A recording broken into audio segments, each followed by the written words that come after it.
한국은 로맨틱 영화에 등장하는 시적인 자연 풍경이나 거대하고 대규모의 건축물로 유명한 독특한 문화와 음식으로 가장 매력적인 관광지 중 하나입니다. 서울에 있는 한 기차역. 스포츠 가방을 메고 있는 중년의 외국인 여성들이 바닥에 주저앉아 허망한 표정을 짓고 있습니다. 심지어 한 외국인 여성은 자기 아들에게 영상통화를 걸어 화면을 보여주고는 화를 내기 시작하는데요. 그런데 바로 그때 한국인 기관사가 다가오더니 여성들에게 현금을 건네주며 한마디를 건넵니다. 한국인 기관사의 말이 끝나기 무섭게. 주저앉아 있던 외국인 여성들은 갑자기 눈이 휘둥그레지며 어쩔 줄 모르는데요. 과연 중년의 외국인 여성들은 한국에서 무슨 일을 겪은 것일까요? 여지. 안녕하세요. 저는 포르투갈에서 주부 탁구팀의 선수로 활동하고 있는 알트 샤베스라고 합니다. 전문 탁구 프로팀이 없는 포르투갈에서는 제가 소속되어 있는 주부팀이나 직장인 팀처럼 경력이 많은 일반인 취미팀 위주로 선수풀이 구성되는데요. 그래서 그런지 저희 주부팀은 여러 나라들에서 열리는 국제대회에 참여할 때 경기 결과는 어느 정도 포기하고 그 나라를 관광하는 것에 초점이 맞춰지는 경우가 대부분입니다. 그런데 얼마 전 저희 주부 탁구팀은 처음으로 한국에서 열리는 탁구대회에 참가하게 되었는데요. 저는 지금껏 한국에 대해서는 김치가 유명하다는 것만 알고 있었기에 큰 기대는 없었는데 어째서인지 저희 딸인 베로나는 최근 친구들 사이에서 한국 여행이 최고 대세라며 자신도 같이 가면 안 되겠냐는 황당한 소리를 늘어놓더군요. 한국은 그저 아시아의 나라 중 하나인데 굳이 후진국인 아시아로 이민을 간다는 것이 이해가 되지 않았던 저는 딸과 남편은 놔둔 채 주부팀 선수들과 함께 약 2주 뒤 한국으로 향했습니다. 평소 대회 참가가 아닌 그 나라의 관광을 목적으로 했던 동료 선수들도 한국에 대해서는 전혀 기대감이 없어 보였고 심지어 몇몇 동료 주부들은 한국이 가난하다고 알고 있는데 좋은 관광이 가능하기는 하나는 의문을 표하기도 했습니다. 그런데 이러한 저희 주부팀의 선입견은 한국의 인천공항에 도착하자마자 아예 사라지고 말았는데요. 처음 한국에 도착하고 엄청난 충격을 받았던 것은 바로 공항 내부에 있던 마트였습니다. 주부로 대부분 시간을 보내던 저는 공항에 마트가 있다는 사실 자체마저 믿어지지 않았지만 실제로 인천공항 내부의 마트는 상당히 규모도 크고 물품들도 많아서 포르투갈의 일반적인 대형 마트들보다 훨씬 쇼핑하기가 편했는데요. 다른 주부 동료들도 어떻게 공항에 마트가 있을 수 있냐면서 기겁을 했고 심지어 몇몇 동료들은 그럼 한국인들은 공항에서 장을 볼 수 있는 것이냐며 호들갑을 떨기 시작했습니다. 심지어 눈을 의심할 수밖에 없었던 것은 바로 공항마트 입구에 자리 잡고 있던 마트 로봇이었는데요. 살면서 로봇이 생활 편의 시설에 있는 것을 살면서 처음 본 저는 너무 놀란 마음에 한국인 직원분을 불러 대체 이게 뭐냐며 질문을 건넸고 돌아온 대답은 상상 이상이었습니다. 공항마트를 관리하고 있던 직원분은 최근 새롭게 도입한 외국인 대상 쇼핑 지원 로봇이라면서 원하는 상품을 로봇에 입력하면 해당 물건들이 어디 있는지 구역이 적혀있는 종이를 출력해준다며 믿을 수 없는 설명을 해주시더군요. 포르투갈에서 장을 볼 때마다 항상 불편했던 것이 OSTALUG 물품의 구역이 제대로 정해져 정리되어 있지 않은 것은 물론 그저 물품이 들어오는 대로 막무가내식으로 정리해버려 매번 마트를 방문할 때마다 물품의 자리가 바뀌는 것은 굉장한 스트레스였는데 한국에서는 이런 일이 발생할 이유가 없었습니다.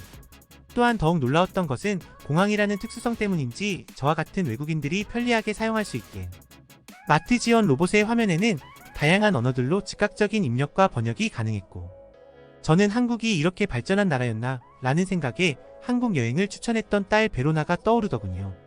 저뿐만 아니라 다른 동료들도 평소 포르투갈에서의 장보기에 스트레스를 받아왔던 것인지 한국의 마트 로봇을 보고는 이게 진짜 가능한 기술이었냐며 충격을 받은 반응을 보였고 저와 동료들의 모습에 마트 직원분은 공항에 지원 로봇 기술을 도입한 것은 이번이 처음이라 아직은 개발 단계라는 더더욱 믿을 수 없는 말을 하셨습니다.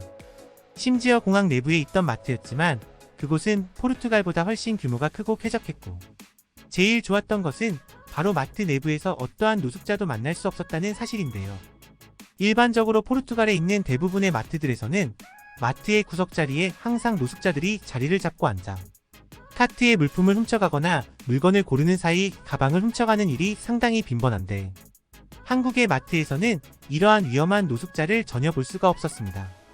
심지어 마트 내부에는 혹시 모를 비상 상황을 대비하는 긴급 버튼마저 구석구석 설치되어 있었고, 공항 내부에 있던 마트기는 하지만 아이의 기저귀까지 갈 수 있는 편의시설까지 있어서 아이들과 함께 한국을 방문한 여행객들도 굉장히 쓰기 편해 보였는데요.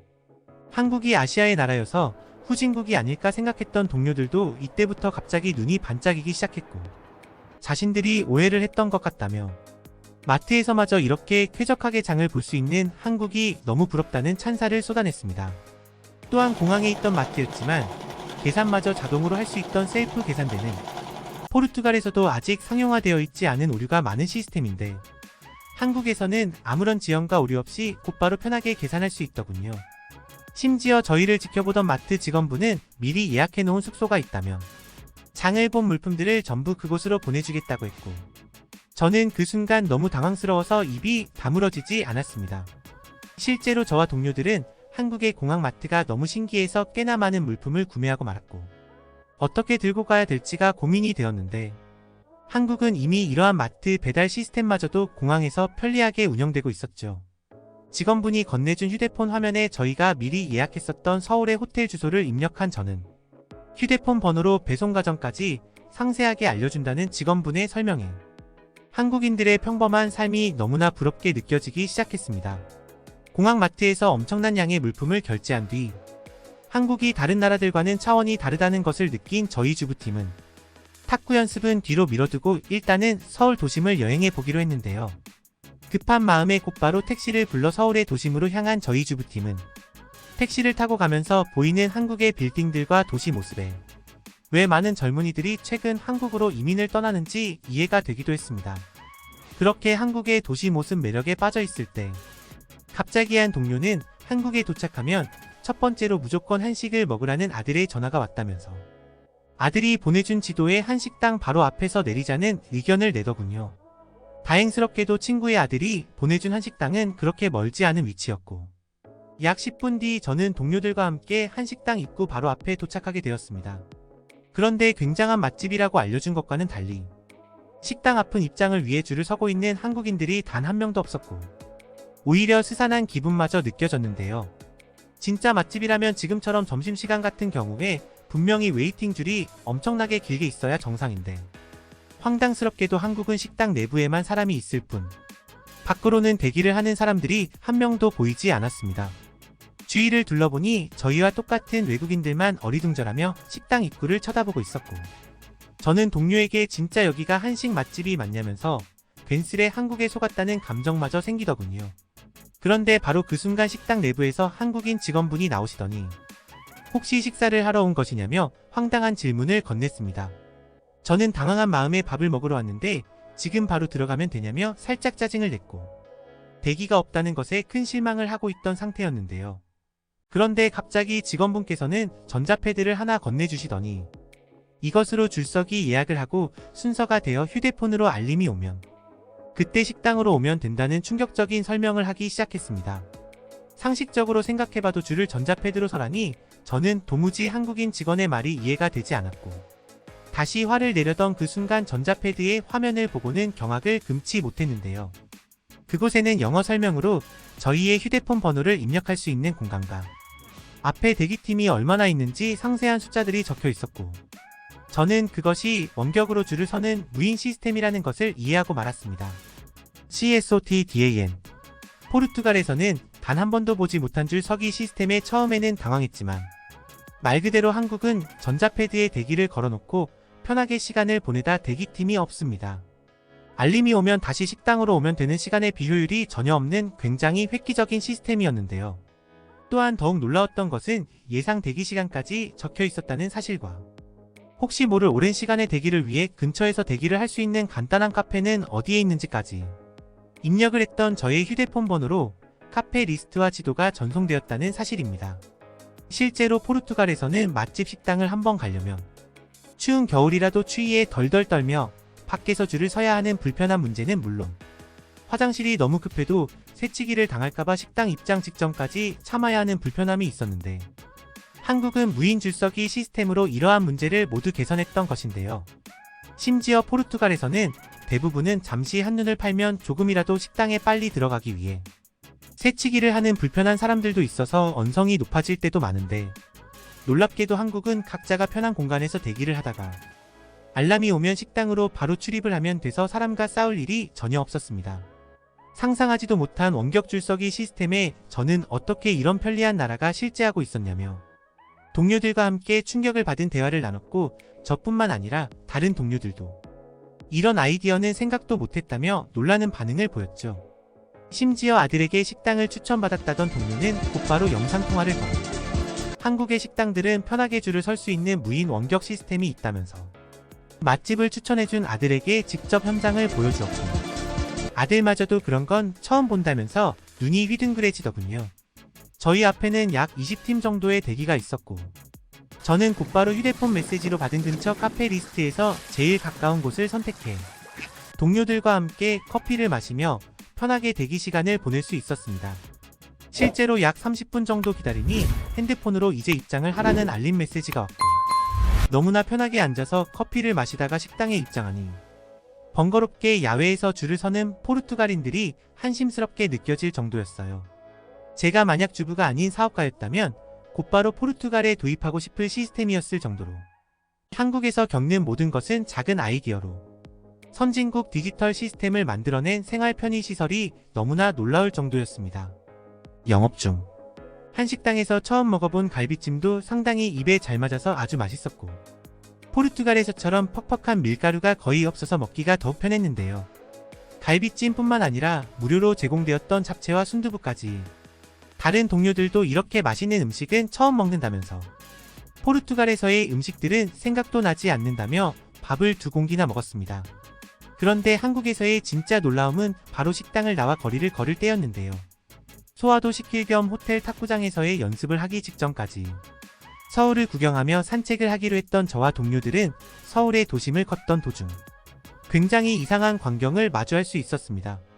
매우 놀랍게도 저희가 자주 사용했던 탁구대가 길거리 도심 공원 한복판에 놓여져 있었고, 실제로 이미 수많은 한국인들이 그곳에서 탁구를 하며 여유를 즐기고 있었는데요. 너무나 이해가 되지 않았던 것은 공원에 있던 공용 탁구 연습장은 누구나 무료로 사용할 수 있는 공원의 운동시설이었다는 사실이며, 심지어 그 누구도 탁구 경기를 방해하거나 탁구대를 훔쳐가려는 모습을 보이지 않았다는 사실입니다. 또한 포르투갈에서는 비싼 비용을 주고 체육시설에 입장해야만 탁구를 연습할 수 있는데, 한국은 놀랍게도 탁구대뿐만 아니라 탁구공과 탁구라켓까지 무료로 대여를 해서 연습이 가능했고, 심지어 이러한 시설이 공원 한복판에 있어서 공원 이용객 누구나 이용을 할 수 있는 접근성이 좋은 환경으로 조성되어 있었기 때문입니다. 일반적으로 포르투갈에서는 2만원 이상의 탁구대 이용비를 지급해야만 겨우 30분 동안 연습을 할 수 있는데, 한국은 이러한 비용 자체가 없었고, 포르투갈과 달리 신선한 야외 공기를 마시며 탁구를 할 수 있다는 사실은 한국이 너무나 살기 좋은 휴양지의 나라처럼 느껴졌는데요. 심지어 탁구대는 어느 정도 비싼 가격을 유지하고 있어서 포르투갈 체육시설에서는 건물 안에 있어도 이러한 탁구대를 훔쳐가는 경우가 많은데, 놀랍게도 공원에 있던 한국인들은 조용히 탁구를 구경하기만 할 뿐 그 누구도 훔쳐가려는 모습이 전혀 없었습니다. 치안이 좋지 않던 포르투갈에서는 항상 모든 위험에 대비하고 야외 훈련을 해야만 했는데, 한국에서는 이러한 불필요한 에너지를 쓸 필요가 없었고, 공원을 걷고 편리하게 운동기구를 사용하는 것이 너무나 자연스러운 평범한 일상처럼 보였죠. 한국인들에게는 평범한 일상이 40년 이상을 포르투갈에서 살아온 저와 동료들에게는 믿을 수 없는 천국의 나라처럼 느껴지기 시작했고, 이제는 탁구대회가 문제가 아닌 정말로 선진국으로 느껴지는 한국으로 이민을 오고 싶다는 욕구마저 생겼습니다. 주위를 둘러보니 한국의 공원에는 탁구시설뿐만 아니라 다양한 운동기구들을 무료로 사용할 수 있게 체육공원 시설이 만들어져 있었고, 저와 동료들은 이게 전부 무료라는 사실에 한국이 이렇게 부자였나 라는 생각이 들 정도였죠. 한국에 오기 전에는 그저 평범한 나라라고 생각했는데, 한국은 이미 포르투갈은 넘볼 수도 없는 생활 인프라 시설을 정착시킨 것 같았고, 이러한 시설과 안전한 치안 덕분인지 한국에서의 삶은 쾌적함과 편리함 그 자체였습니다. 그런데 짧은 공원에서의 탁구 연습을 마치고 뿌듯한 마음으로 미리 예약해 놓았던 호텔로 돌아온 저는 눈앞의 상황을 믿을 수가 없었는데요. 호텔 프론트에 있던 직원분은 제가 체크인을 하자마자 배달이 왔었던 마트의 물품을 호텔 냉장고에서 보관하고 있었다며 너무나 신선한 상태로 저에게 마트에서 장을 본 물품들을 건네주었고, 저는 말도 안 되는 한국인들의 배려에 큰 충격을 받았습니다. 직원분은 너무나 당연한 배려인 듯 오히려 저에게 요리를 할 수 있는 장소는 어디에 있는지 친절한 설명을 더해주셨고, 심지어 요리에 도움이 필요한 경우 전문 요리사가 도움을 주는 서비스도 있다는 믿을 수 없는 말을 하시더군요. 한국이 그저 인프라가 잘 조성되어 있다고만 생각했는데 한국인들마저도 이러한 높은 시민의식과 배려 정신을 갖추고 있는 모습에 저는 한국이 진짜 살기 좋은 이유가 이러한 한국인들이 있기에 가능했다는 것을 깨달을 수 있었습니다. 이와 반대로 포르투갈에서는 경찰의 도움이라도 한번 받으려고 하면 뒷돈을 달라는 경찰들이 매우 많아서 불편할 때가 한두 번이 아닌데, 이와 반대되는 한국인들의 말도 안 되는 선진 시민의식은 저에게 큰 충격이었죠. 또한 원래 포르투갈의 호텔에서는 저녁 6시가 넘으면 체크인 시스템이 종료되어서 무려 3시간 이상의 시간이 걸려 수기로 체크인 항목을 작성하고 절차 단계를 밟아야만 해서 굉장히 피로했는데, 한국은 그저 무인 키오스크 하나로 모든 체크인 과정의 진행이 가능했고, 저와 동료들은 호텔마저 무인으로 운영되고 있는 한국의 기술력에 혀를 내두를 정도였습니다. 한국인들은 작은 불편함이라도 그것을 개선하기 위해 엄청난 노력을 한 것 같았고, 이러한 시스템들이 모이다 보니 다른 나라들과는 차원이 다른 편리한 인프라 시스템을 구축하게 된 것 같았죠. 그 후 한국에서 약 2주간의 대회 참여와 관광을 즐긴 저희 포르투갈 주부팀은 대회 결과는 비록 4위에 그쳤지만 그보다 소중한 한국이라는 나라를 알게 되었다는 경험을 얻게 되었습니다. 지금은 다시 포르투갈로 돌아와 딸아이의 엄마로서 온 힘을 다하는 주부의 삶을 살고 있지만, 저는 약 1개월 뒤 딸과 함께 한국으로 여행을 떠나는 가족여행을 준비하며 오늘도 한국에서의 추억을 떠올리고는 하네요. 이제는 세계 속에서도 대한민국이 최고의 나라가 되고 있습니다.